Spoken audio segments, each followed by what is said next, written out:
میرے پیارے دوستو، شب برات کی رات کی بہت زیادہ فضیلتیں آئی ہیں۔ اگر صحابہ کرام کی زندگی کا مطالعہ کیا جائے یا اولیاء اللہ کی زندگی اٹھا کے دیکھیں یا اسی طریقے سے وقت کے علماء، ہر مکتب فکر کے علماء کی زندگی اٹھا کے دیکھیں تو ہمارے اکابرین کی زندگی میں ایک چیز ملتی ہے۔ اس رات میں عبادات کا خاص اہتمام ہوتا تھا۔ اس رات کی عبادت کی بہت زیادہ برکات ہیں۔ اس رات اللہ کی کچھ خاص رحمتیں متوجہ ہوتی ہیں، تو اس رات میں کوشش کریں عبادات کریں، پر اتنی بھی عبادت نہ کریں کہ ساری رات بندہ عبادت کرتا رہا اور فجر کی نماز ہی چھوڑ دی۔ نماز بھی فجر کی باجماعت ادا کی جائے، جتنی آسانی سے ہو عبادت کی جائے۔ زیادہ عبادت نہیں بھی کر سکتے تو کم از کم ایک تسبیح اپنے گناہوں پر ندامت کے ساتھ استغفار کی لازمی پڑھیں۔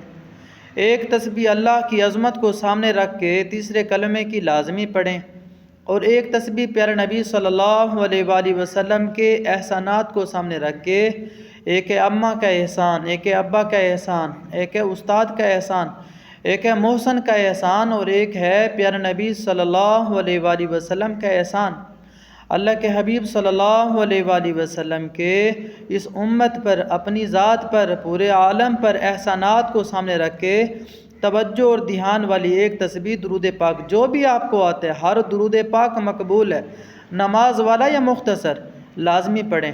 اور اس رات میں پوری امت کے لیے دعائیں مانگیں، اپنے نصیب مقدر، بخت نصیب مقدر، ان کی بخت نصیب مقدر کے چمکانے کے لیے، اپنے بخت، اپنے نصیب، اپنے مقدر سنوارنے کے لیے دعائیں کریں۔